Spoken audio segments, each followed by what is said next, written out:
ये है हाथ से लिखा दुनिया का सबसे बड़ा कुरानी नुस्खा।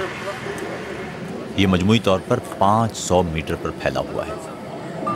मुसलमानों की इस मुक़द्दस किताब की खत्ताती कई माह में मुकम्मल हुई है। इसमें जो लिखाई का वक्त है वो 3 महीने और जो इसमें डिज़ाइनिंग के लिए एक डिज़ाइन बॉर्डर की डिज़ाइनिंग है उसमें 1 महीना का वक्त लगा है। इस बड़े प्रोजेक्ट की तकमील के लिए मवाद का हुसूल एक बड़ा चैलेंज था। पहले मैंने कश्मीर में कोशिश की थी कि मिले, लेकिन नहीं मिल पाया। लेकिन उसके बाद फिर मुझे दिल्ली जाना पड़ा। वहाँ जाकर मैंने ये चीज़ें अरेंज की, पेपर अरेंज किया और उसके बाद लेमिनेशन भी वहीं की और प्रोजेक्ट सारा मुकम्मल करके ही मैं घर आया। फन खत्ताती कश्मीर में धीरे धीरे ख़त्म हो रहा है।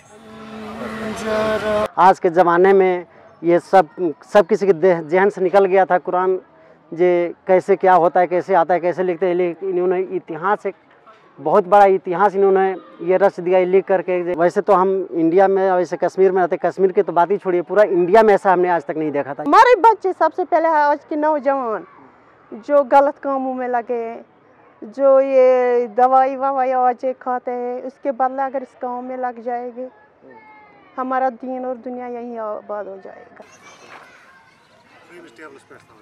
लगता नहीं कि जमील इस बड़े काम की तकमील पर ठहरने वाले हैं। उन्होंने खत्ताती के कई दीगर मंसूबे सोच रखे हैं।